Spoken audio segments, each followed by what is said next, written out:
ఈవీఎంల మీద దేశంలో అనేక అనుమానాలు ఉన్నాయి. పోయిన పార్లమెంటు ఎలక్షన్లో, అదేవిధంగా ఆంధ్రప్రదేశ్, ఒడిశాలో జరిగినటువంటి అసెంబ్లీ స్థానాల్లో కూడా ఈవీఎంలలో గోల్మాల్ జరిగాయి అని చెప్పేసి అనేక మంది చెప్పుకుంటూ వస్తున్నారు. వాటి మీద క్లారిఫికేషన్ కావాలని చెప్పేసి ఎలక్షన్ కమిషన్కి కేంద్ర ఎలక్షన్ కమిషన్ కూడా లేఖలు రాశారు. అక్కడి నుంచి ఎటువంటి రిప్లై అయితే రాలేదు. మీరు ఎగ్జాంపుల్ ఏపీనే తీసుకోవచ్చు. మిడ్ నైట్ దెయ్యాలు దూరి ఓట్లు వేసాయంట. లక్షల ఓట్లు పోలైపోయినాయి. పరకాల ప్రభాకర్ గారు ఫుల్ ఎవిడెన్స్తో సహా ఆయన చాలా క్లుప్తంగా వివరించాడు. అటు నేషనల్ మీడియాకి, ఇటు లోకల్ మీడియాకి అన్నిటికీ కూడా బాగా క్లుప్తంగా వివరించాడు. మిడ్ నైట్ ఏ విధంగా దెయ్యాలు దూరి ఓట్లు వేసాయి. అన్ని అనుమానాలు ఉన్నాయి.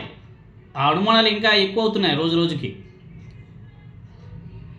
తర్వాత ఆంధ్రప్రదేశ్లో అయితే ఎలక్షన్ అయినా కొద్ది రోజుల్లోనే మొత్తం ఈ వీవీప్యాట్లన్నీ కూడా తగలబెట్టేశారు.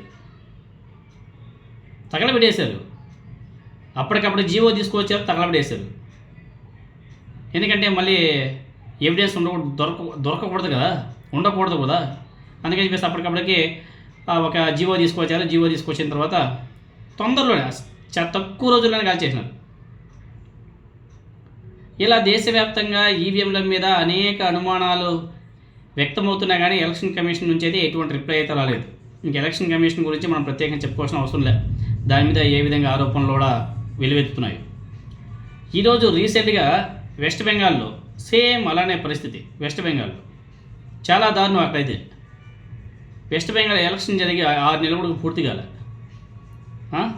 అక్కడ ఎక్కడైతే వీళ్ళు ఈవీఎంని స్టోరేజ్ చేసి పెట్టారో ఆ బిల్డింగ్ మొత్తం కూడా కాలిపోయింది. 4000 ఈవీఎంలో కలిపినాయంట. 4000 ఈవీఎం మిషన్లు కలిపినాయంట. ఇంకా ఇటువంటి చూసిన తర్వాత ప్రజాస్వామ్యం మీద, ఈ ఎలక్షన్ కమిషన్ మీద, కేంద్ర ప్రభుత్వం మీద నమ్మకం పోతుంది. ఈవీఎం మిషన్లు ఉన్నటువంటి బిల్డింగ్ కాలిపోవడం ఏంటండి?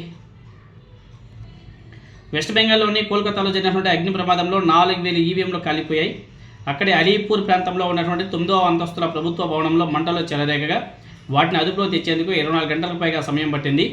ఈ ఘటనలో ఇటీవల అసెంబ్లీ ఎన్నికలకు ఉపయోగించినటువంటి 10 నియోజకవర్గాల ఈవీఎంలో ఉన్నట్లు మంత్రి కౌశిక్ చెప్పాడంట. ప్రమాదం వెనుక ఏదైనా సరే కుట్ర ఉందా అనే కోణంలో దర్యాప్తు జరుపుతున్నట్లు ఆ మంత్రి గారు చెప్పడం జరిగింది. ప్రమాదంలో ఎటువంటి ఏమైనా సరే కుట్ర ఉందా అని చెప్పేసి చేస్తున్నారంట. కుట్ర ఉంటుందా? పైన కింద అంతా మీదే కదా. ఎలక్షన్ కమిషన్ మీ చేతిలోనే ఉంది, ప్రభుత్వాలు మీ చేతిలోనే ఉన్నాయి, సిబిఐ మీ చేతిలోనే ఉంది, ఇన్వెస్టిగేషన్ ఆఫీసర్ అందరూ కూడా మీ చేతిలోనే ఉన్నారు. ఇంకా వాళ్ళే ఇన్వెస్టిగేషన్ చేస్తారు. ఏం కుట్ర కోణం ఉందని చెప్పేసి బయట పెడతారు. ఒకవేళ నిజంగానే కుట్ర కోణం ఉంటే అవి బయటకు వస్తాయా? అక్కడికక్కడే మింగేస్తారు వాటిని, రానివ్వరు. ఎంత దారుణం చూడండి, ఎంత నెగ్లిజెన్స్ అండి అసలు. 4000 ఈవీఎం మిషన్లు కలిపినాయంట. ఎలక్షన్ 2-3 నెలలు కూడా పూర్తి కాలే. ఎవరికైనా సరే ఆ నియోజకవర్గాలు ఎవరికైనా సరే అనుమానంగా ఉండి ఎవరైనా సరే మళ్ళీ రీవెరిఫికేషన్ కొడితే ఆస్కారమే లేదు, దొరికే ఛాన్సే లేదు. అక్కడ అసలు దొరకవు. ఇంకేం దొరుకుతాయి? ఈవీఎంలే కలిపోతే ఇంకెక్కడ నుంచి తీసుకొస్తారు డేటా? సింపుల్గా చెప్పేస్తారు కాలిపోయింది అనేసి. ఎంత నిర్లక్ష్యం అంటారా, లేకపోతే దాన్ని ఇంకా తప్పించుకోవడానికి ప్రయత్నాలు అంటారా అర్థం కాదు. దొంగతనం చేసి తప్పించుకోవడానికి మార్గాలు ఇవన్నీ కూడా. ఎందుకంటే కింద నుంచి పై వరకు అన్ని వ్యవస్థలు మన చేతిలోనే ఉన్నాయి. అందరూ మన వాళ్ళే, అన్ని చోట్ల మన వాళ్ళే. ఏ చేసినా చెల్లిపోతుంది. ప్రజల అవేర్నెస్ అవసరం ఎంతైనా ఉంది. ఇది వాంటెడ్గా చేసినారేమో డౌట్లో. ఇంకా చాలా అనుమానాలు కూడా వస్తాయి. ఇంకా రేపటి నుంచే ప్రతిపక్షాలంతా కూడా గగ్గోలు పెడతారు దీని మీద.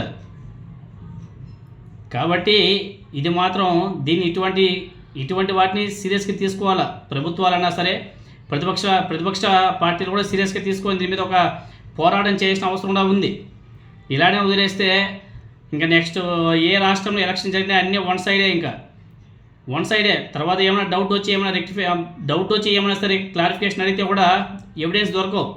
మొత్తం ఈ విధంగా కాలిపోతాను. ఇంకెక్కడ దొరుకుతాయి? చాలా దారుణం. మరి దీని మీద కేంద్ర ప్రభుత్వం ఏ విధంగా స్పందిస్తుంది, ఎలక్షన్ కమిషన్ ఏ విధంగా స్పందిస్తుందో తెలియట్లే. చూడాలి.